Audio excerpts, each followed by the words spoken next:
예수님께서 인간의 죄를 대속했다는 이 문제 앞에 사람들은 양길로 갈라집니다. 어떻게 우리 죄를 대속할 수 있는가? 또 하나는 우리가 무슨 죄가 있는가? 여기서 갈라집니다. 그런가 하면은 또한 인간의 죄를 대속했다는 이 문제에 대해서 한 측면에서는 이것을 믿음으로 아멘하면서 받아들이는 측면이 있는가 하면은 또 한 측면에서는 말도 안 되는 소리라고 말하면서 공세를 가하기도 합니다. 그러나 그는 누구도 부인할 수 없는 것은 예수님께서 우리 죄를 대속했다는 것은 진리입니다. 변할 수 없는 사실입니다. 예수님께서 우리의 죄를 대속하기 위해서 예루살렘에 입성할 때였습니다. 이 유대인들의 무리들 가운데서는 예수님을 자신들이 원하는 그리고 자신들이 지금까지 갈망했던 그 메시아를 그들은 바라보면서 예수님을 로마의 압제로부터 군사적으로 정치적으로 해방시킬 메시아라면서 환호를 하게 됩니다. 그러나 그는 누구도 부인할 수 없는 사실은 예수님은 유대인들이 생각한 대로 자신들을 로마의 압제에서 군사적인 그리고 정치적인 해방자로서 오신 분이 아니었고 우리의 죄를 대속하기 위해서 이 땅에 오신 분이었습니다. 예수님은 많은 사람들이 원했던 것처럼 그리고 또한 예수님은 또한 많은 사람이 원했던 그 바를 이루기 위해서 온 것이 아니라 하나님의 뜻을 이루기 위해서 오셨습니다. 그러나 유대인들은 자신들의 뜻을 이루기 위해서 메시아는 필요했고 자신들의 환경의 회복을 위해서 그들에게는 메시아가 필요했던 것입니다. 얼마나 자의적인 해석들이 분분한지 모릅니다. 이것이 우리의 세상의 삶들의 모습이기도 합니다. 세상 사람들은 말 그대로 예수님에 대해서 얼마나 이런 자의적인 해석들을 많이 하는지 모릅니다. 환경들을 통해서 자의적인 해석을 하기도 하고 또한 형편들에 맞춰서 자의적인 해석을 하기도 하고 말입니다. 어떤 분들은 예수님에 대해서 이야기를 할 때에 예수님을 어떤 새롭게 만든 종교, 다시 말하면 신성한 종교를 만드는 하나의 종교 창시자로 여기고 있는 사람도 있습니다. 그런가 하면은 또한 어떤 사람은 성경에 보면은 예수님을 랍비라고 말하면서 가르치는 교사로 여기기도 하고 또한 오늘 본문에 보면은 예수님을 능력자로 여기기도 합니다. 그런데 예수님은 모든 것을 다 이루시고 모든 것을 다 해결하시고 모든 것을 다 이끌어가신 측면에서 전지하시고 전능하신 하나님이라는 이 골자를 그들은 놓치고 있었던 겁니다. 분명히 예수님을 향해서는 가르치는 교사라고 말하고 있었고 능력자라고 말하고 있었고 우리의 모습 속에서 해방자라고도 말하고 있었는데 이 속에서 그들은 정작 그들은 발견해야 될 것, 예수님은 하나님이셨다라는 그리고 하나님의 뜻을 이루기 위해서 이 땅에 오신 바로 그분이었다는 사실을 본질을 그들은 놓쳐버리고 있었던 것입니다. 이것이 현재 살아온 우리의 또 모습이기도 합니다. 사랑하는 성도 여러분, 예수님께서 예루살렘에 입성했을 때에 유대인들에게 나타났던 반응 가운데서 오늘 본문에 여러분들에게 방금 읽어드렸던 말씀 가운데 한 대표적인 내용들이 하나가 있습니다. 그것은 뭔가 하면은 한 손에 무엇을 들었더라? 종려 나무 가지를 들었다는 사실입니다. 그리고 입에는 무엇을 외쳤더라? 호산나를 외쳤더라는 것입니다. 이것은 아주 극히 예언의 말씀대로 그들은 그 말씀의 적용에 따라서 오른손에 한 손에 종려가지 나무를 들었고 그리고 호산나를 외쳤던 것입니다. 그런데 문제는 그들이 한 손에 오른손에 종려가지 나무를 들고 흔들면서 그리고 입으로 호산나 외쳤다는 것은 이것은 하나님의 뜻을 이루고자 하는 그런 진리의 성취에 예언의 성취에 그들은 감사해서 이런 행동을 취한 것이 아니라 자신들이 원하는 바를 이루는 메시아가 왔다는 그 부분에서 그들은 환호했던 것입니다. 그들은 예수님을 바라보면서 우리의 죄를 대속하실 주님을 바라보면서 호산나 외쳤던 것이 아니라 제2의 마카비를 바라보면서 로마의 압제로부터 우리를 성립케 할 것이라는 그러한 목적물로서 그들은 종려나무 가지를 들었고 그러한 뜻을 이룰 것에 그들은 환호를 하면서 호산나를 외쳤던 것입니다. 사랑하는 성도 여러분, 우리는 오늘 본문 속에서 그리고 또한 우리는 종려주를 통해서 이미 오신 주님을 통하여 우리는 다시 오실 주님을 우리는 예배한 길 속에 세워져 있고, 그리고 또한 다시 오실 주님을 우리는 맞이할 그런 대상자들로 이 땅을 지금 살아가고 있습니다. 이런 삶들을 살아가고 있고, 또한 이런 종말의 시대를 살아가고 있는 저와 여러분들은 오늘 우리가 종려나무 가지를 통해서 우리의 신앙들이 어떤 모습으로 세워졌을 때에 참으로 한 손에 들었던 참 종려나무 가지의 신앙이 될 수 있고, 우리의 모습들이 어떻게 바로 세워졌을 때에 호산나라고 외쳤던 바로 그 뜻을 바르게 세워서 나갈 수 있는 신앙이 될 수 있는가라는 것을 우리는 오늘 발견해야 되는 것입니다.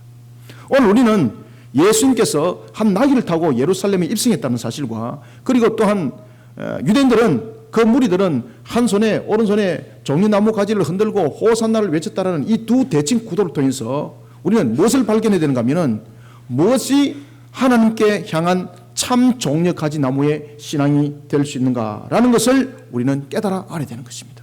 사랑하는 성도 여러분, 우리는 종말의 때를 살아가고 있습니다. 우리는 지금 새하늘과 새 땅을 바라보면서 종말의 시대를 지금 살아가고 있습니다. 그런데 마치 종말의 시대를 살아가지 아니하는 것처럼 그런 마치제를 맞아가면서 살아가고 있는 그런 모습을 하고 있습니다. 그런 모습을 하고 있으니까 오늘 종려가지 나무는 흔들고 있고 호산나를 외치고 있는데, 하나님이 정말로 바라보고 있고 우리를 향해서 외치는, 그리고 또한 우리를 향해서 말씀하시는 그런 종려가지 나무를 흔드는 것이 아니라, 그런 호산나를 외치는 것이 아니라, 오늘 본문에 등장하고 있는 유대인들의 그 무리들과 같은 그런 종려가지 나무를 들고 있고 그런 호산나를 외치더라는 것입니다. 사랑하는 성도 여러분, 우리는 종말의 때를 살아가는 우리의 모습들을 돌이켜보면서 우리는 오늘 종려나무 가지의 그 흔드는 모습과, 그리고 호산나를 외쳤던 그 유대인들의 무리와, 그리고 예수님께서 나귀를 타고 오신 이 모습을 통하여 우리는 어떤 참된 종려나무 가지의 신앙을 가져야 되는지 세 가지 방향에서 그 말씀을 비춰보도록 하겠습니다. 먼저 우리가 첫 번째, 우리가 12절, 13절 두 절을 한번 읽어보겠습니다. 시작. 그 이튿날에는 명절에 온 큰 무리가 예수께서 예루살렘으로 오신다는 것을 듣고 종려나무 가지를 가지고 맞으러 나가 외치되 호산나 찬송하리로다, 주의 이름으로 오시는 이 곧 이스라엘의 왕이시여 하더라. 아멘. 자, 여러분들, 오늘 우리가 먼저 12절부터 우리가 16절 통해서 우리가 발견해야 될 것이 있는데, 그것은 뭔가 하면은 큰 무리들이 지금 움직였다는 겁니다. 지금 큰 무리들이 움직인 것은 이유가 있기 때문에 큰 무리들이 움직이는 것, 여러분이 반드시 아셔야 됩니다. 큰 무리들이 아무 이유 없이 움직이지 않습니다. 큰 무리들이 움직였다는 것은 통용이 되었다는 이야기입니다. 그리고 그 속에 이해가 됐다는 이야기입니다. 그래서 큰 무리들이 지금 호산나 외치고 있고 한 손에는, 오른손에는 종려가지 나무를 흔들었다는 것은 자신들이 바라는 바에 대해서 지금 이 모습이 성취 속에 역사가 일어났다는 겁니다. 그러니까 얼마나 흥분되겠습니까? 그런데 정작 예수님의 모습은 어린 나귀를 타고 예루살렘에 입성을 하고 있습니다. 오늘 우리는 이 두 대칭 구조를 통해서 무엇을 여러분들이 바라보셔야 되는가 하면은, 타락한 세상은 항상 자신의 모습 속에서 해석하고 자신의 모습 속에서 그릇을 담아내려고 그리고 자신의 모습 속에서 뭔가를 이루려고 하는 것이 그 대표적인 속성이라는 것을 여러분들이 반드시 아셔야 됩니다.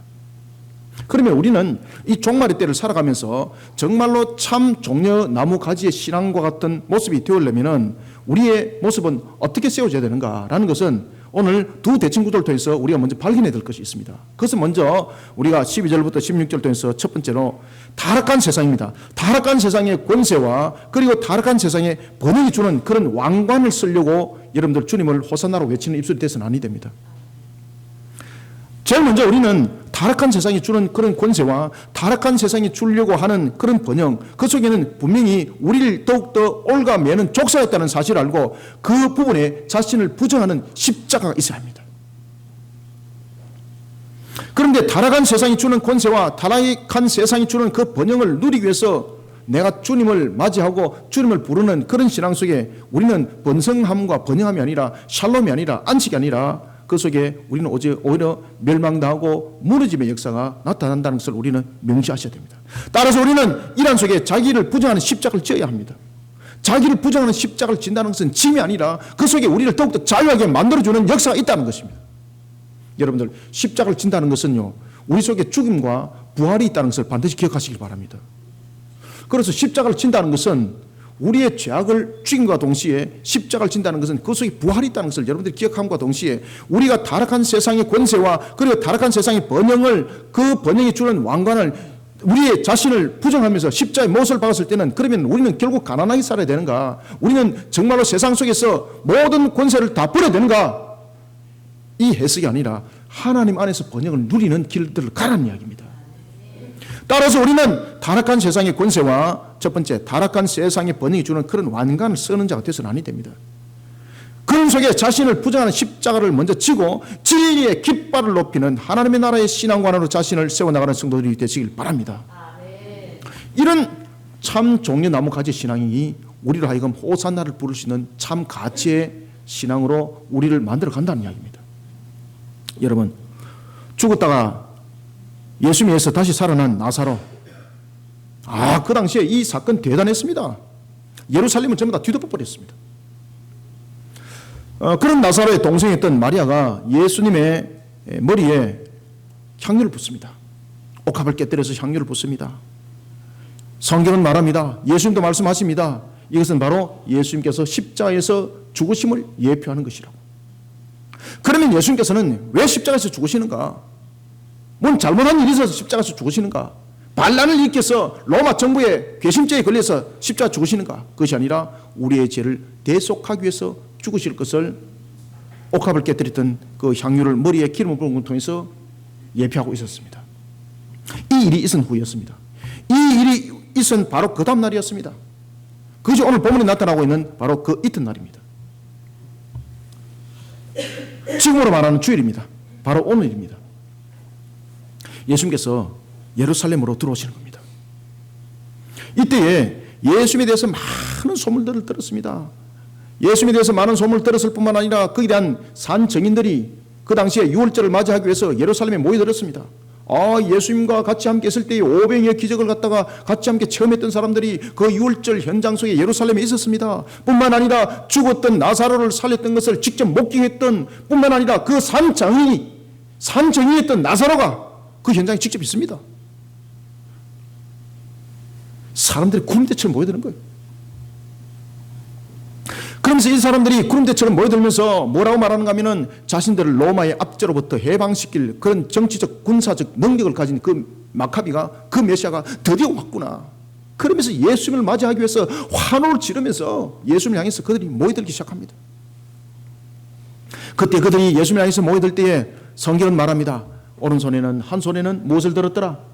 종려나무 가지를 흔들고, 그리고 또한 입에는 무엇을 외쳤더라? 호산나를 외치는 거예요. 호산나. 여러분들, 종려나무는 일종의 그 대추 야자나무인데, 그 나무는 여러분들 잘 아시는 것처럼 열대지방과 아열대지방에 아주 많이 풍성하게 자라는 대표적인 나무입니다. 특히 이스라엘 백성들이 가나안을 정복할 때에 제일 첫 번째 전투가 벌어졌던 그 여리고성, 그 여리고성에 이 일종의 대추 야자나무, 그러니까 우리 성경으로서는 이제 종려나무라고 이제 번역을 했습니다. 이 종려나무가 그 여리고성에 아주 무성했습니다. 아주 무성했습니다.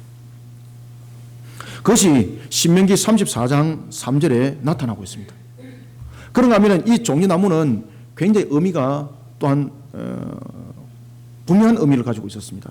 그것은 이 나무는 출애굽기 15장 27절과 그리고 또한 레위기 23장 40절에 보면요, 아주 특별한 의미의 나무의 성격을 가지고 있습니다.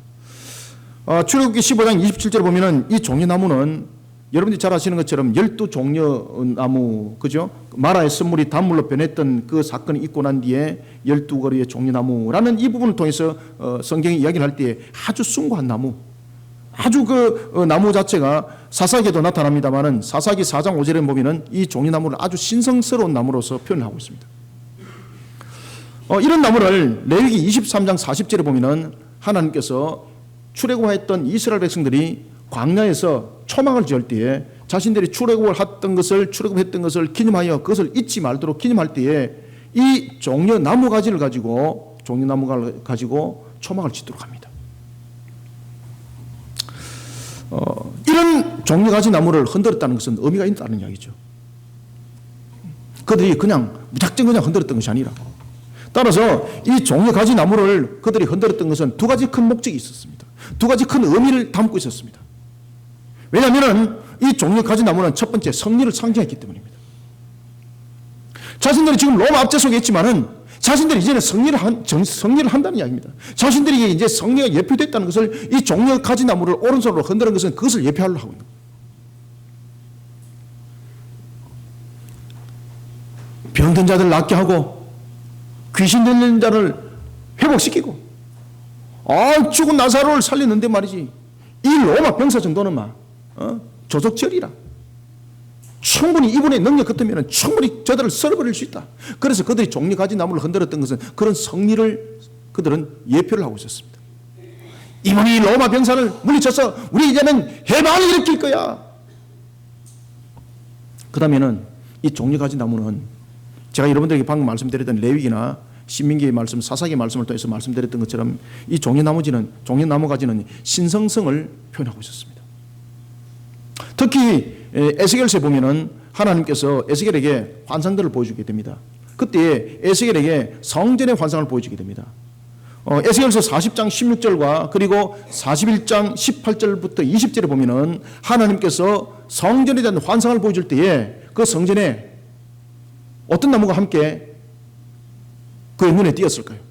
에스겔 눈에 종려나무였습니다. 종려나무. 따라서 이 종려나무는 신성함을 상징하고 있었습니다. 그러니 그 무리들이 종려나무 가지를 흔들었다는 것은 매우 의미가 있는 거예요. 그리고 그들이 호산나라고 외쳤던 것은 아주 정확했습니다. 여기까지만 정확했습니다. 겉으로만 정확했습니다. 종려가지 나무를 흔들고 호산나를 외쳤던 것은 겉으로만 그들이 정확했습니다.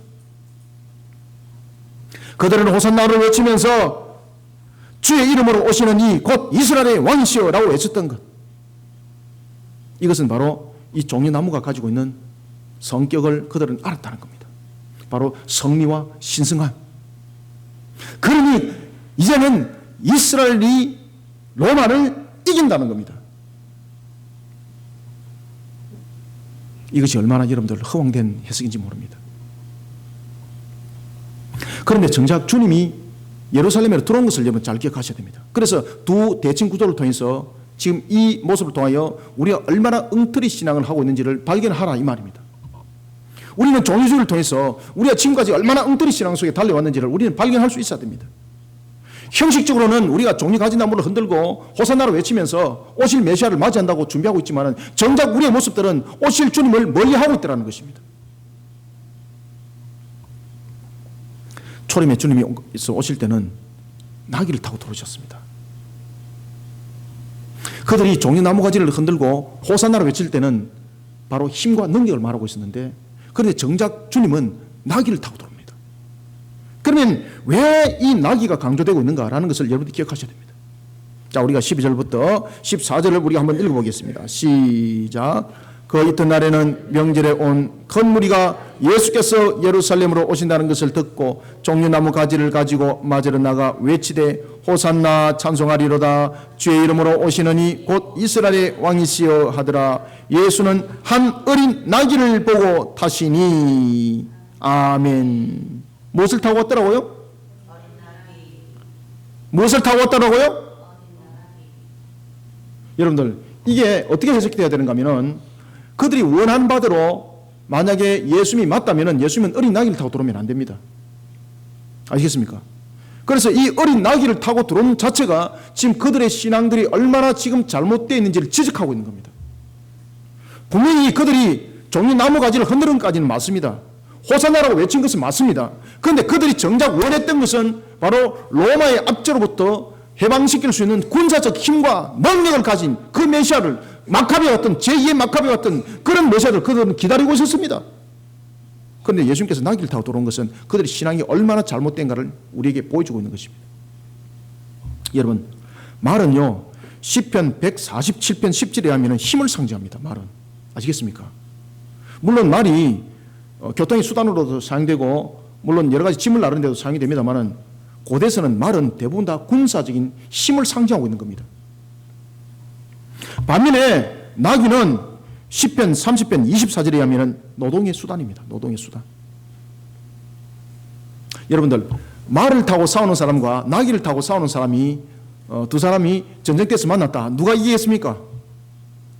누가 이기겠어요? 말을 타고 여러분들 싸우는 장수가 이길 수밖에 없어요, 여러분들요. 아시겠습니까? 크기도 다르지만은 속도라든지 여러 가지 능력이 현격하게 차이가 나기 때문에 전쟁터에서는 나귀를 쓰지 않고 무엇을 썼습니까? 말을 썼던 거예요, 말을. 그래서 나귀는 또한 창세기 42장 26절에 보면 짐을 나르는 운반 수단이었습니다. 그리고 또한 열왕기상 13장 13절에 보면 교통수단이었습니다. 그죠? 그래서 예수님께서 여러분들 나귀를 타고 돌아왔다는 것은 뭔가 하면은 전쟁을 치르기 위해서 왔다는 것이 아닙니다. 내가 로마와 대적하여서 그들을 무너뜨리기 위해서 온 메시아가 아니라는 것을 나귀를 통해서 증명하고 있었습니다. 그런데 이들은 종려 나무 가지를 흔들면서 호산나를 왜 외쳤다고요? 군사를 일으켰어. 로마와 싸워서 이길 메시아를 그들은 호산나를 외치면서 원했던 것이고 그런 메시아라고 그들은 믿고 있었습니다. 그런데 예수님은 나귀를 타고 돌아왔다는 거예요. 나귀를 타고. 아시겠습니까? 이것이 초림의 예수님의 모습입니다. 그러면은 예수님은 예루살렘을 들어온 목적은 뭔가 하면은 우리의 구원을 위해서, 우리의 죄에 대한 해방을 위해서, 자신을 드리기 위해서 오신 분이라는 것을 나귀를 탄 것을 통해서 증명하고 있었습니다. 예수님께서는 스가랴서 9장 9절의 말씀을 인용하면서 자신이 구약의 예언대로 우리의 죄를 대속하고 우리에게 참 평강을 허락하신 메시아라는 것을 말하고 있습니다. 자, 우리가 15절을 16절을 한번 읽어봅시다. 시작. 제자들은 처음에 이 일을 깨닫지 못하였다가 예수께서 영광을 얻으신 후에야 이것이 예수께 대하여 기록된 것임과 사람들이 예수께 이같이 한 것임을 생각났더라. 아멘. 이게 여러분 무슨 말인가 하면 예수님의 제자들도 다른 일반적인 유대인들과 이 부분에 대해서 똑같은 생각을 가지고 있었다 이 말입니다. 예수님을 따라서 3년 반을 다녔습니다. 3년 반을 다녔는데 문제는 뭔가 하면은 이들도 유대인들이 가지고 있는 그런 메시아 사관에서 벗어나지 않았다는 이야기입니다. 그래서 여러분들 가룟 유다가 예수님을 배반하고 도망갔던 겁니다. 그래서 예수님의 제자들도 그 호산나라고 있었던 그 무리들과 똑같은 생각을 가지고 있었단 말입니다. 그래서 오늘 본문은 요한이 고백하는 겁니다. 우리도 이런 신앙 속에 우리가 달려왔습니다. 그런데 예수님이 왜 나귀를 타고 왔는지 우리도 그때 몰랐습니다. 우리가 이렇게 영적으로 어리석었습니다. 왜냐하면 우리가 가지고 있는 그 사고, 우리가 가지고 있는 그 사상으로 우리가 주님을 봤기 때문입니다. 정작 주님은 우리를 향해서 십자가의 수란사를 3번이나 가르쳐줬는데 우리는 그것을 왜 못 깨달았는가 하면 우리의 잘못된 신앙의 터전 때문에 그렇습니다. 그것을 요한이 고백을 하고 있습니다. 따라서 요한이 뭐라고 말하는가 하면 이렇게 말하고 있습니다. 우리도 이것을 예수님께서 십자가에서 죽으시고 부활하시고 하늘에 성천하실 때 그때 우리는 비로소 깨달았습니다. 이렇게 우리가 어리석은 자들이었습니다. 사랑하는 성도 여러분, 세상 사람들처럼 자신이 원하는 것을 이루기 위하여서 종려나무 가지에 신앙이 되어 있다면 우리는 이것을 두드러 고치지 않으면 오실 주님 보이지 않습니다. 자신의 번영을 꾀하기 위해서 타락한 세상과 그리고 세상이 번영이 주는 그런 왕관을 쓰려고 성리에만 집착해 있는 오늘의 이 현실을 우리는 돌이켜봐야 합니다. 그래서 사랑하는 성도 여러분, 저와 여러분들은 기본적인 사고가 바뀌어야 될 것이 있습니다. 그것은 뭔가 하면 세상을 향해서 이기는 자가 아니라 세상을 향해서 우리는 회복시키는 자가 되어야 합니다. 우리는 세상과 싸워서 승리를 쟁취하는 어떤 경쟁적인 측면에서 우리 자신들을 세우고 그리고 그 안 속에 우리의 복을 빕니다. 마치 하나님을 우상처럼 우리는 섬기고 있습니다. 이런 우리는 종려가지 나무를 지금도 흔들고 있다면 그 종려가지를 내려놓고 우리가 얼마나 거짓되고 가식된 모습인지를 먼저 깨닫고 회개함 속에 주님이 원하시는 참된 종려나무 가지를 흔드는 자들이 되어야 합니다. 그러기 위해서는 어떻게 해야 된다고요? 예수 안에서 우리의 모습 속에 우리의 자신을 부정하는 십자가를 지어야 된단 말입니다. 우리의 탐욕을 꺾어뜨리기 위해서는 능력과 힘을 앞세우는 우리의 부정함을 십자가의 못을 박지 않고는 안 된다는 이야기입니다. 사랑하는 성도 여러분, 예수 안에서 구원의 참 소망을 가집시다. 예수 안에서 참 평강과 안식을 찾읍시다. 여러분들, 예수 안에서 참 평강을 찾고 안식을 찾는다는 것은, 목사님 그러면 먹고 살 것은요, 여러분들 잘 기억하십시오. 예수 안에서 안식을 찾고 평강을 찾는다는 것은, 이 안식과 평강은 무엇인가 하면요, 아무것도 부족함이 없는 것을 안식과 평강이라 말합니다. 예수님께서 우리에게 산상수훈을 통해서도 말씀을 줄 때에, 또한 뿐만 아니라 하나님께서도 우리에게 말씀을 줄 때에 어떤 말씀을 줬습니까? 너희들은 무엇이 필요한지 이미 내가 다 알고 있다. 너희들은 구할 것은 하나님의 나라와 그 의를 구하라. 여러분들, 하나님의 나라와 그 의는 정말로 우리가 예수 안에서 모든 것을 놓아가는 것을 말하고 있습니다. 우리가 세상 속에서 원하는 승리의 그러한 탐욕적인 부분, 마귀에 우리가 휘감겨서 그러한 세상의 정치 속에 있는 우리의 모습들을 십자가의 모습을 받지 않고는 우리 속에 진정한 샬롬 평강은 없습니다. 정말로 우리 속에 샬롬과 안식과 평강은 우리의 부족함이 없이 함께 풍성함이 함께 일어나고 있다는 것을 여러분 반드시 기억하시길 바랍니다. 그래서 우리는 마귀와는 싸워서 이겨야 됩니다. 그러나 세상 속에서 내 탐욕과 내 정욕을 앞세워서 뭔가를 성취하려고, 뭔가를 목적 달성하려고 우리가 하나님 앞에 호산나라고 외치면서 은혜 구하는 자들이 되질 않길 바랍니다. 우리는 먼저 하나님 안에, 다시 말하면 예수님 안에서 안식을 찾는 것을 먼저 배워야 합니다. 그래서 주님께서 말씀하셨지 않습니까? 우리가 안식 안에서 먼저 배울 때에는 우리는 안식을 통해서 하나님을 경배하는 것을 먼저 배워야 합니다. 그러니 하나님께서는 하나님을 향해서 경배하는 그들 향해서 제6일째에 갑절에 만나를 주시더라. 그것이 전부 다 안식 안에서 일어나는 사건들입니다. 그러니 우리는 참 종려나무 가지의 신앙의 그 진리의 깃발을 높이 들기 위해서는 하나님의 나라의 신앙관을 바로 세워야만이 되는 것입니다. 그러기 위해서는 우리는 예수 안에서 구원의 참 소망을 가져야 합니다. 그리고 우리는 예수 안에서 참 평강과 안식을 찾는 참 종려나무 가지의 신앙을 가지고 세상을 향해서 달려가는 우리 모든 성도들이 되시기를 축원합니다. 그 다음에는 두 번째입니다. 17절을 한번 읽겠습니다. 시작. 나사로를 무덤에서 불러내어 죽은 자 가운데서 살리실 때에 함께 있던 무리가 증언한지라. 아멘. 자, 여러분들 12절에서 19절 사이에 계속해서 등장하고 있는 것이 무리들입니다. 무리들. 그러면 목사님, 무리들이 잘못됐습니까? 그것은 아닙니다. 무리라는 것은 그 뜻을 함께하는 무리들, 또는 부하내동식으로 움직이는 무리들, 무리에는 성격들이, 많은 성격들이 있습니다. 그러나 오늘 본문에 등장하고 있는 것은 이 무리들은 그저 누군가의 어떤 충동에 의해서 지금 움직이지 않습니다. 이들은 확실한 사건을 보고 그 속에 자신들은 지금 메시아를 갈망하고 그 속에 움직이는 무리들입니다. 따라서 오늘 우리는 이 무리를 통해서 여러분들이 깨달아야 될 것은 뭔가 하면 이들이 무엇을 보고 움직이는가라는 것을 여러분들이 기억하셔야 됩니다. 분명히 그들은 메시아를 갈망했습니다. 예수님을 소문을 들었고 그것을 목격한 사람은 예수님이 메시아가 맞다는 것도 확신을 가졌습니다. 그런데 그들이 가졌던 예수님의 모습은 인간의 죄를 구원할 그런 스가랴서 9장 9절의 예언의 말씀대로 오신 그분이라는 것을 그들은 망각했다는 것입니다. 그들은 무엇이 눈에 보이는가 하면 능력 있는 예수, 병든 자를 회복시키는 예수, 먹을 것을 공급해 주시는 예수, 귀신 들린 자 귀신 쫓아보내고 회복시키는 예수, 그죠? 죽은 자까지 살리지 않습니까? 이 예수를 본 겁니다. 오늘 이 속에 사도 요한이 우리에게 가르쳐 주는 것이 있습니다. 어떤 사람이고 누구든 간에 주님을 바라보면서 믿음을 가질 때에 그 능력과 그 기적을 바라보고 신앙을 하는 사람은 그 다음에는 바로 무너지게 되어 있습니다 라는 것을 답을 주고 있습니다.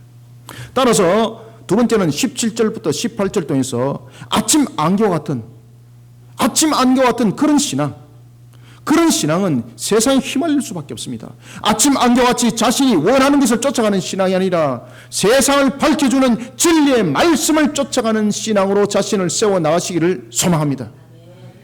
아시겠습니까? 아침 안개 같은 것들은 세상에 혼탁한 세상이 주는 겁니다. 이 세상에 혼탁한 세상이 준다는 것은 마귀의 유혹입니다, 여러분들. 그래서 예수님의 능력과, 물론 예수님께서 능력을 일으킨 것은 원인과 이유가 있습니다. 그것은 뭔가 하면 예수님이 어떤 분인가라는 것을 우리에게 가르쳐주는 목적을 가지고 죽은 자를 살리셨고 귀신 들린 자를 회복시켰고 그리고 오병 이와 같이 먹을 것을 공급해 줬습니다.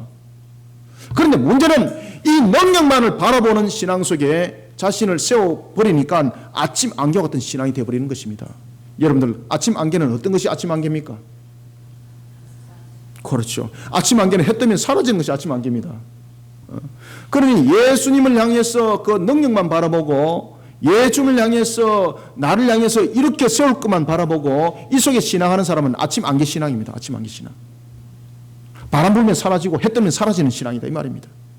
그러면 우리가 아침 안개 같은 신앙이 되지 않기 위해서는 어떻게 돼야 되는가? 세상을 밝혀주는 진리의 말씀을 쫓아가야 됩니다. 이것밖에 길이 없습니다.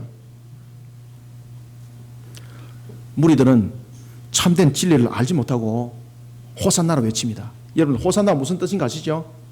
호산나는 무슨 뜻입니까? 에? 그렇죠, 맞아. 아이고 공부 열심히 하셨네. 호산나가 무슨 뜻이라고요?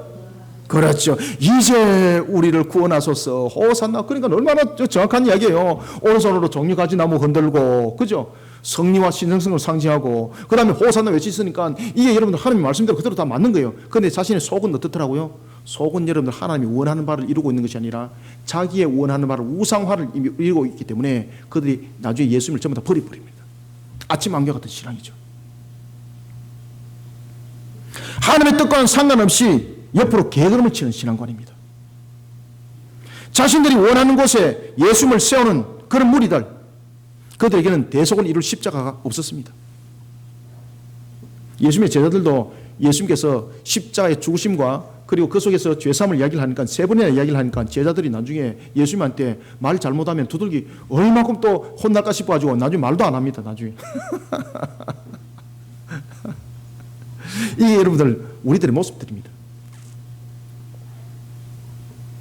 그들에게 들려졌던 것은 죽었던 나사로를 살렸습니다. 한국 교회가 여러분들 번성할 때에 1970년대, 60년대 번성할 때에 한국 교회가 가장 번성했던 복음의 메시지가 무엇입니까? 예수 믿으면 회복받습니다. 그죠? 병든 자가 낫습니다. 부자가 됩니다. 그때 뭐하고 맞닥뜨려졌습니까? 그때 두 가지가 맞닥뜨려집니다. 하나는 새마을운동과 딱 접목을 이루게 되어 있고 또 하나는 BC카드와 접목이 되었습니다. BC카드가 여러분 뭐라고 선전했습니까? 이 카드를 만들게 되면 부자가 됩니다. 부자 되세요. 이래가지고 막 오만 사람들이 막 카드 만들어서 전부 다 빚쟁이 다 돼버리고 처음에는 쓰기 좋았는데 나중에는 전부 다 빚쟁이 돼버리다. 아시겠습니까? 바로 이와 같이 자신들에게 들은 것은 죽은 자를 살리는 그런 능력, 뿐만 아니라 오병이와 같은 그런 먹을 것을 해결하는 그 능력, 병든 자를 회복시키는 그 능력, 귀신 들린 자를 회복시키는 그 능력, 그 육신적인 초점에 그들은 모든 구조가 형성되고 있었습니다. 그 육신적인 그 구조 속에 그들은 초점이 완전히 맞춰져 있었던 것입니다. 우리가 17절 18절 두 절을 다시 한번 읽습니다. 시작. 나사로를 무덤에서 불러내어 죽은 자 가운데서 살리실 때에 함께 있던 무리가 정언한지라. 수도 함께 있던 무리가 정언한지라. 아시겠죠? 그러면 함께 있던 무리가 정언했다는 것은 들은 것만 아닙니다. 지금 여러분들 잘 아셔야 됩니다. 이 나사로가 실질적으로 살아난 사실을 주변 사람들이 봤죠. 뿐만 아니라 그 당사자가 그 현장에 있었던 겁니다. 그래서 사람들이 나사로를, 죽은 나사로가 살아난 나사로를 보려고 구름대처럼 모여든 거예요. 그 무리들이 18절에 있습니다. 17절 18절 시작. 이에 무리가 예수를 맞으면 뭐 때문에? 이 표적 행하심을 들어선 이르라. 아멘. 믿음이 아니죠. 눈에 보인 것. 그죠? 야, 예수를 따라가면 죽은 자가 살아나는 저 사건이 일어납니다. 그러니까 여러분들 예수의 능력만 보는 거예요. 그런데 문제는 예수님께서 능력을 안 바라죠. 예수님께서 능력을 바라지 아니하고 막 예수님께서 자신들이 볼 때 막 엉뚱한 소리 하니까 나중에 다 떠나버리는 거예요. 예수님은. 요한은 여기서 우리에게 중요한 사실을 가르쳐주고 있습니다. 이 잘못된 사고에서 우리 자신이라는 예수님의 제자들도 그 당시에 그런 사고 속에 있었습니다. 고백하고 있습니다. 우리도 이런 엉터리였습니다. 잘못된 신앙관에 우리도 사로잡혀서 이렇게 우리는 엉터리였습니다. 우리가 이 사실에서 깨달은 것도 예수님께서 성천하시고 난 뒤에 비로소 우리가 이것을 진리를 깨달았습니다. 그런 여러분들 어리석은 길을 걷지 마시고 온전히 주님을 믿음으로 바라보시고 능력 속에 주님을 붙잡지 마십시오. 그 믿음 속에 모든 것은 회복이 되지만은 그 회복이 되는 것을 믿음이라 말하지 마십시오. 라고 사도 요한이 우리에게 가르쳐주고 있습니다. 모든 무리들을 통해서 공통적이 나타났던 관심사는 예수님의 능력이었지 대속을 이룰 십자가가 아니었다라고 사도 요한이 중요한 고백을 하고 있습니다. 아주 중요한 고백을 하고 있는 거죠. 여러분, 많은 사람들이 원하는 것에 대해 자신이 뭔가를 알고 있다면, 그리고 그것을 다른 사람들에게 공개하기를 원한다면 그 마음이 얼마나 말하고 싶겠어요. 그렇죠? 야, 내가 그 사실에 내가 증인이야 막 말했습니다. 주변 사람들이 들었습니다. 그러니까 옆에 사람들이 맞아 그때 나도 그 현장에 있었어. 그러니까 막 그 무리들이 막 모여들기 시작하는 겁니다. 그런데 성경은 말합니다. 주님께서 말씀하십니다. 그런 신앙 되면 안 된다고. 그 신앙은 초보적인 유아기의 신앙이라고. 그 초보적인 유아기의 신앙이 머물지 말라고 가르쳐주고 있습니다. 이 유아기의 신앙에서 여러분들이 주님을 만났다면 그 다음에는 말씀의 신앙이라는 장성한 분량의 신앙으로 들어가지 않으면 나중에 전부 다 무너짐을 당합니다. 그런데 중요한 것은 이런 초보적인 신앙 속에 전부 다 그것을 신앙이라고 말하고 있고, 이 속에 전부 다 냄비의 신앙이 되어서 끌었다가 내려앉았다가 끌었다가 내려앉았다가 막 하나님께서 회복시켜 주면 주님이 살아계시군요. 그리고 내 원대로 안 되면 또 막 냄비가 쑥 꺼져가지고 또 어디 갔는지 또 없고, 끌었다가 내렸다가 끌었다가 내렸다가 얼마나 주님이 바쁘신지 뭐. 그러다 나중에 마귀한테 탁 붙잡혀가지고 이단한테 붙잡혀가지고 말이지. 예? 이슬처럼 사라지고 말이죠. 여러분, 많은 사람들이 원하는 것, 내 자신이 뭔가를 알고 있는 것, 다른 사람들에게 공개하고 싶지 않습니까? 그 마음에 담고 있는 거 얼마나 말하고 싶겠어요. 예수님의 기적 얼마나 알리고 싶었겠어요. 그런데 이것은 우리를 알리는 부분에서 초보적인 신앙 단계입니다. 이 초보적인 신앙 단계에서 우리는 올라서야 됩니다. 그것이 뭔가 하면 말씀의 신앙으로 올라서야 됩니다.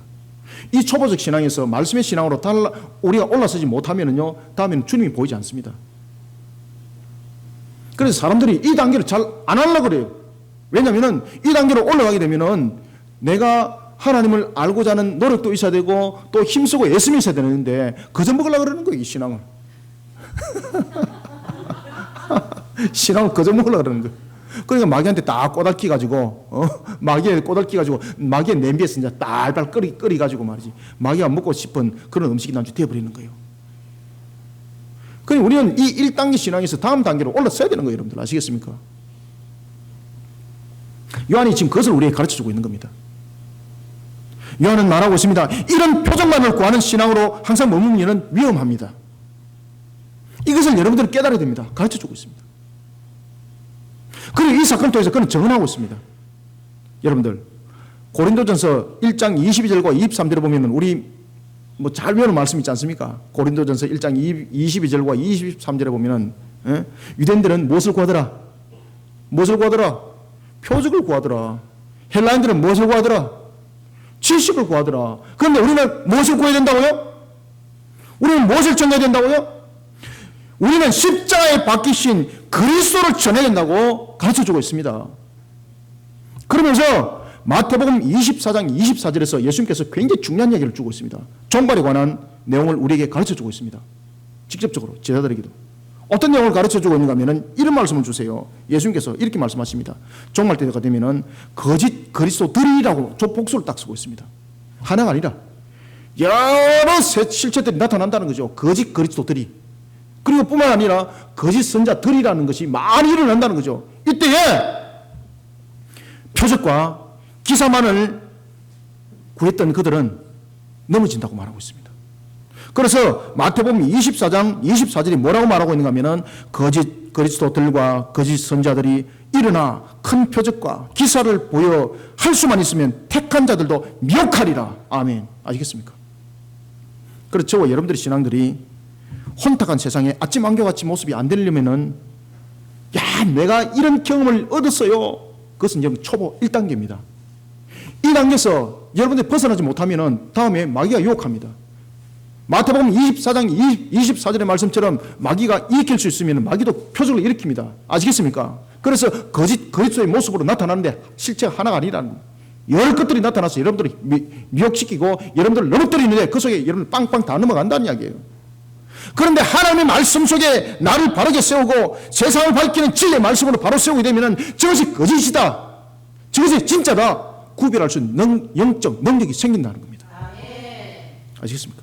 따라서 저와 여러분들은 1단계 신앙에서 2단계 신앙, 장성한 분량의 신앙에 이르러야 됩니다. 그리고 말씀의 신앙이 이를 때도 말씀에서 보면은 밥을 먹는 신앙이 있고 나중에는 예언의 말씀이라는 단단한 고기를, 음식을 먹는 신앙으로 다음 단계에 또 올라가야 되는 거예요. 이럴 때에 어떤 마귀도, 어떤 것들도, 어떤 육육의 공격도 감히 막아낼 수 있는 하나님의 전신갑주, 성령의 전신갑주를 그때 입게 되는 겁니다. 주님께서 말씀하셨습니다. 내가 말한 것 아닙니다. 주님께서 뭐라고 말씀하셨습니까? 내가 말 안 했다니까 막 웃으사고 그러는데, 주님께서 뭐라고 말씀하셨습니까? 마태복음 24장 24절 통해서 택한 자도 미혹한다고 그랬습니다. 누가? 마귀가 말입니다. 무엇으로? 표적과 기사로. 표적과 기사로. 기적과 이적을 쫓고 신비주의를 쫓으면 내가 원하는 것을 이룰 것 같습니까?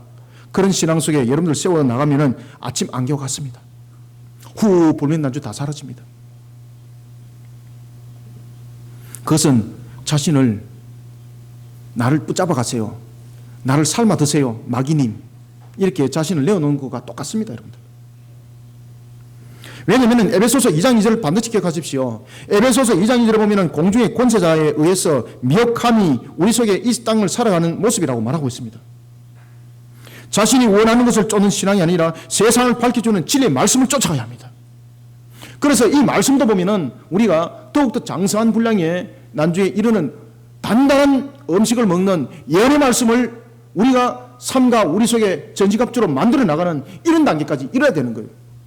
그래서 우리가 신앙은 크게 3단계로서 우리가 볼 수가 있는 거예요. 처음에는 우리가 표적과 기사를 보고 우리가 참으로 그것을 알고 믿었다면 이 신앙이 말씀의 신앙으로 성장해야 되는 것이고, 또한 말씀이 장성한 분량에 이르도록 예언의 말씀이 우리 속에 달고도 오면 말씀이 되도록 이 말씀을 아는 일에 힘쓰고 애써야 되는 것입니다.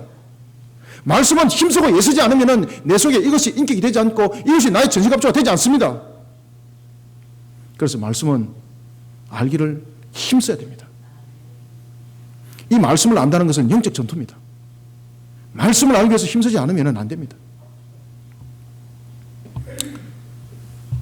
그런데 문제는 제가 방금도 말씀드렸던 것처럼 진리의 말씀을 쫓는다고 입술로는 말하면서 진리의 말씀을 가까이 하지 않고 진리의 말씀을 배우려고 하지 않고, 이러니까 이게 이중신앙이 되어버리는 겁니다. 알기는 알되 이중신앙이 되어버리는데 이것이 또 다른 아침 안개가 되어버립니다. 첫 번째는 우리가 2가지 아침 안개가 되는데, 첫 번째는 신비주의를 쫓아가다가 기적과 이적만 쫓아가다 안개신앙이 되어버리고, 문제는 다음에는 하나님의 말씀에 대해서 이것을 배워야 된다는 것을 알면서 이것을 힘써 애쓰지 못하니까, 하나님의 말씀 속에 들어오지 못하니까 또 다른 안개가 되어버려가지고 또 쓰러져 버리는 거예요. 사랑하는 성도 여러분, 다른 사람에게 들은 것보다 진리의 말씀을 쫓아가는 신앙이 되어야 합니다. 내가 본 것보다 진리의 말씀을 쫓아야 무너지지 않습니다. 헛된 것을 환호하는 잘못된 종려 나무가지 신앙이 아니라 진리의 바른 말씀을 배워나가면서 그 말씀 위에 나의 신앙을 올려놓는 참된 종려 나무가지의 신앙으로 혼탁한 세상을 이겨나가는 저와 여러분 다 되시기를 축원합니다.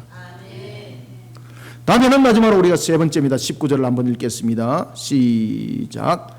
바리새인들이 서로 말하되 볼지어다 너희 하는 일이 쓸데없다. 보라 온 세상이 그를 따르는도다 하니라. 아멘. 오늘 19절에 보면은 바리새인이 굉장히 중요한 이야기를 합니다. 온 세상이 그를 따르도다. 그런데 온 세상이 그를 따르는데 무엇을 보고 따랐습니까? 그렇죠. 체험과 경험으로는 안 됩니다. 그거는 껍데기 신앙입니다. 껍데기 신앙. 따라서 마지막으로 체험과 경험으로 환호하는 껍데기 신앙이 아니라 마음으로 믿어 진리를 쫓아가는 종려나무 참신앙의 가지들이 되시기를 축원합니다. 마음으로 믿어 진리를 쫓아가는 종려나무 가지 신앙, 이것이 진짜입니다. 저도 여러분들에게 말씀드렸습니다만 제가 얼마나 많은 체험을 한 사람입니까? 제가 목사로서, 목사 전에도 그랬지만 목사 되고도 여러분들이 잘 아시잖아요. 저는 KTX를 타고 내려오다가 제가 천국으로 갔지 않습니까? 제가 하나님이 저를 살려가지고 얼마나 제가 여러분들요 산 경험이 많습니까? 저는 죽었다 살아난 사람입니다. 저는 천국의 입구에 갔다가 돌아온 사람입니다. 뿐만 아니라 그런 과정들을 제가 얼마나 많이 겪은 사람입니까? 그러나 너무나도 중요한 것은 이것은 껍데기 신앙이라는 겁니다. 이것은 1단계 신앙입니다. 하나님께서 우리에게 그것을 겪게 한 것은 하나님이 살아있다는 것을 우리에게 다시 한번 더 보여주고 힘내서 말씀의 신앙으로 달려가라는 겁니다. 믿음의 신앙으로 달려가라는 것입니다. 예루살렘에 예수님께서 입성하실 때에 그를 따르는 무리들이 얼마나 많은지 모릅니다. 그러니까 이를 갖다가 바리새인이 얼마나 두려워했던지 그는 절규하면서 이렇게 말하고 있습니다. 19절에 방금 저와 여러분들이 읽었던 것처럼 그들이 당황하면서 온 우주가 그를 따르고 있다라고 말하고 있습니다. 목사님, 온 세상인데요. 한글 성경 번역을 이랬는데 제가 온 우주라고 번역을 하는 이유는 헬라어로 코스모스라는 단어를 쓰고 있습니다. 그래서 코스모스라는 것은 세상, 온 우주. 그래서 저는 우주라고 지금 번역을 하는 겁니다. 그래서 어떤 분들은 읽다가 목사님 세상이에요 라고 이제 속으로 말하는데 제가 지금 다 들었어요. 제가. 그래서 제가 여러분들에게 반론을 이야기를 하는 겁니다. 코스모스라고. 온 우주가 그를 따르고 있다라고 바리새인이 절규를 하고 있습니다. 그런데 그 무리들이 어떻게 됐을까요? 몇 년 뒤도 아니고 몇 달 뒤도 아니고 며칠 뒤에 전부 다 바뀌어버립니다. 온 우주가 그를 쫓았다고 말하고 있는데 그 무리들이 몇 년 뒤도 아니고 몇 달 뒤도 아니고 바로 그 주입니다. 그 주에 다음 주도 아니고 다음 주도 아니고 바로 그 주에 전부 다 배반해버립니다. 오늘 이 종료주일인데 그 다음날 바로 변해버립니다. 왜 그랬을까요? 그들이 세상의 관점이 있기 때문입니다. 사랑하는 성도 여러분, 그들은요 호산나를 외치면서 종려나무 가지를 들고 주님을 따랐습니다. 그런데 이들은 며칠 안 돼서 완전히 변해버립니다. 요한복음 18장 10절에 보면은 예수님이 체포당하려고 할 때에 예수님 옆에 있었던 베드로 말고의 오른쪽 귀를 그는 칼로 베었습니다. 그런데 예수님이 붙잡히자 어떻게 했습니까? 소리 소문 없이 주랭랑 쳐버렸어요. 이야, 이 뭐 번개보다 더 빨라. 언제 어디로 도망가는지 뭐 잡을 것도 없고 뭐 그림자도 없이 그냥 사라져 버렸어 그냥. 그죠? 그러면서 예수님을 3번이나 배반하죠. 뿐만 아니죠. 예수님을 향해서 호산나라고 외치면서 이제 구원하소서라고 종려가지고 나무를 오른손에 들고 호산나를 외쳤던 이제 구원하소서라고 외쳤던 그들이 요한복음 19장 15절에 보면 뭐라고 외칩니까?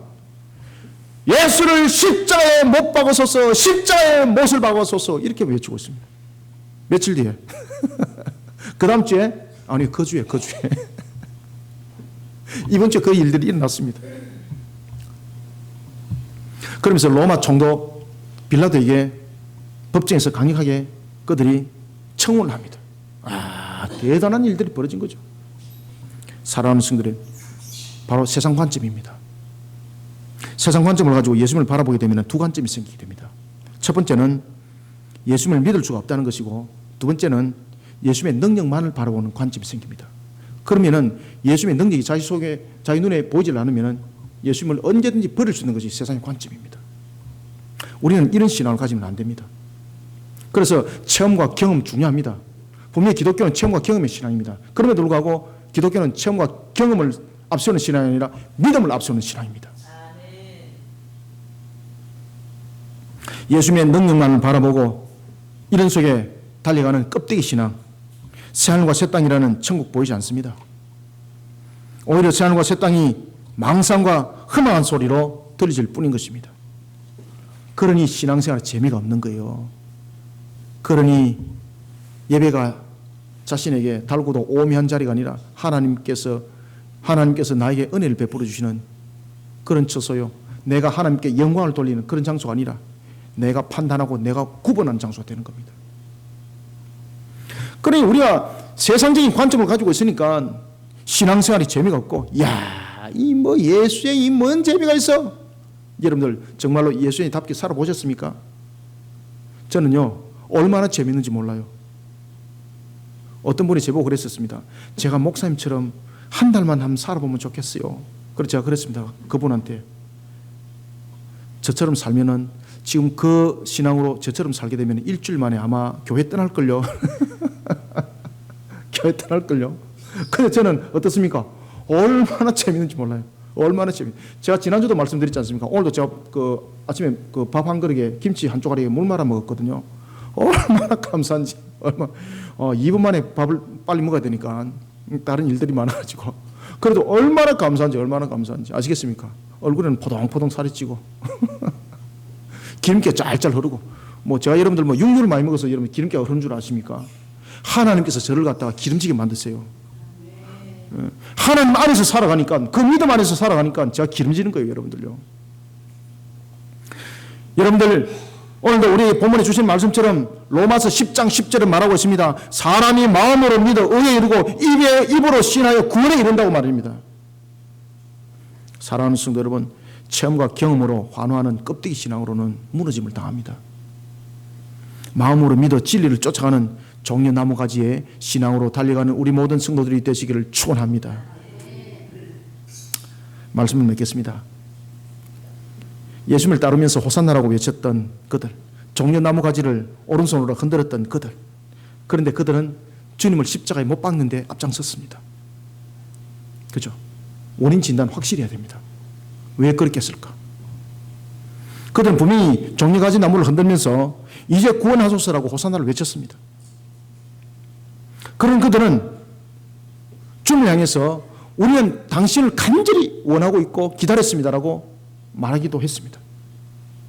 그런 그들이 왜 예수님을 십자가에 못 박았을까요? 문제는 진리를 알지 못했기 때문입니다. 진리를 알지 못하니까 자신이 개걸음을 치는 거예요. 신앙과 삶은 동일해야 됩니다. 신앙과 삶은 절대 이원화될 수 없습니다. 신앙과 삶을 여러분들에게 이원화적인 측면에서 가르친다면 그 사람은 마귀입니다. 반드시 마귀입니다. 신앙과 삶은 절대 이원화될 수 없습니다. 신앙과 삶은 항상 하나님의 관점 위에 올려놓는 저와 여러분들 되시길 소망합니다. 이것을 망각하지 않아야 됩니다. 나의 것을 채우기 위해서 여러분 신앙생활 합니까? 회개하시길 바랍니다. 그것은 우상을 섬기는 이방인들이 하는 짓입니다. 이런 사람은 종려가지를 나무를 가지고 호산나를 외치고 있는데 문제는 뭔가 하면은 가짜의 종려가지 나무의 신앙으로 호산나를 외치고 있는 겁니다. 나의 것을 이루소서 속으로, 나의 것을 이루소서, 아니면은 주님은 떡반티 됩니다. 나의 것을 이루소서 이렇게 외치는 겁니다. 그러니까 그들은 우상 숭배에 삽니다. 세상이 잘못된 번영관으로부터 우리는 벗어나야 합니다. 진리를 부정하고 하나님의 공의를 바라보지 못한 나의 모습을 십자가에 못을 박아야 합니다. 그리고 우리는 주님의 뜻으로 십자가에서 다시 새롭게 살아나야 합니다. 그래서 십자가에 못을 박아야 하는 것입니다. 십자가에서 나를 죽이지 않으면 얘 모습 그대로 되는 겁니다. 그랬을 때는 내가 호산나로 외치지만은 내 속에 있는 것은 세상의 관점 속에서 주님 나를 위해서 이루소서, 나를 위해서 주님께서 일하소서. 십자가에서 우리 못을 박는 우리 성도들이 되시길 소망합니다. 그러면서 우리는 다시 새롭게 일어나서 참된 종려나무 가지의 신앙이 되어야 합니다. 체험과 경험을 환호하는 껍데기 신앙이 아니라 마음으로 믿어 진리를 쫓아가는 종려나무 가지의 신앙으로 오늘도 다시 오실 주님을 바라보면서 세상을 향해서 정언하고 정인의 길을 걸어가는 저와 여러분들이 되시기를 주님의 이름으로 축원합니다. 살아계신 아버지 하나님, 은혜를 감사드립니다.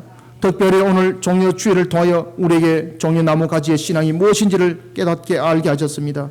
하나님이여, 오늘 이 말씀이 우리 속에도 달고도 오묘한 생명수가 되게 하여 주시고 살아 움직이는 주님의 능력의 말씀이 되게 하여 주옵소서. 살아계신 하나님, 오늘도 종이 입술이 오늘도 주님 앞에 영광이 되기를 원하고 종의 입술을 통하여 또한 정한 것이 우리 모든 성도들에게 알곡의 말씀이 되게 성령님이여 역사하여 주시옵소서. 우리의 걸어가는 모든 걸음의 여정을 통하여 하나님께 영광이 되기를 원합니다. 우리가 세상에 짝하여서 나의 뜻을 이루고자 하는 종려나무 가지를 흔들고 호산나를 외치는 이방인에 왔던 그런 신앙이 아니라 오늘도 주님의 십자에 나를 죽이고 온전히 주님의 뜻을 이루고자 하는 종려나무 가지를 흔들며 주님의 뜻을 외치는 호산나의 입술이 되기를 소망합니다. 하나님, 이런 속에 우리 성도들이 세상 속에 무엇이 부족함이 있겠습니까? 하나님 안에서 안식을 누리게 하여 주옵소서. 우리 속에 무엇이 평강이겠습니까? 주님 안에서 평강 찾게 하여 주시옵소서. 무엇이 우리 속에 승리겠습니까? 주님의 이름으로 승리하는 삶을 살게 하여 주시옵소서. 아멘. 주 예수여, 어서 오시옵소서. 우리가 종려 주의를 통하여 이와 같이 오실 주님을 다시 한 번 더 갈망하며 하나님의 주인 말씀이 우리 성도들에게 달고도 오면 말씀으로 살아서 움직이는 능력의 말씀으로 임하게 도와주시옵소서. 예수님의 이름으로 기도드립나이다. 아멘.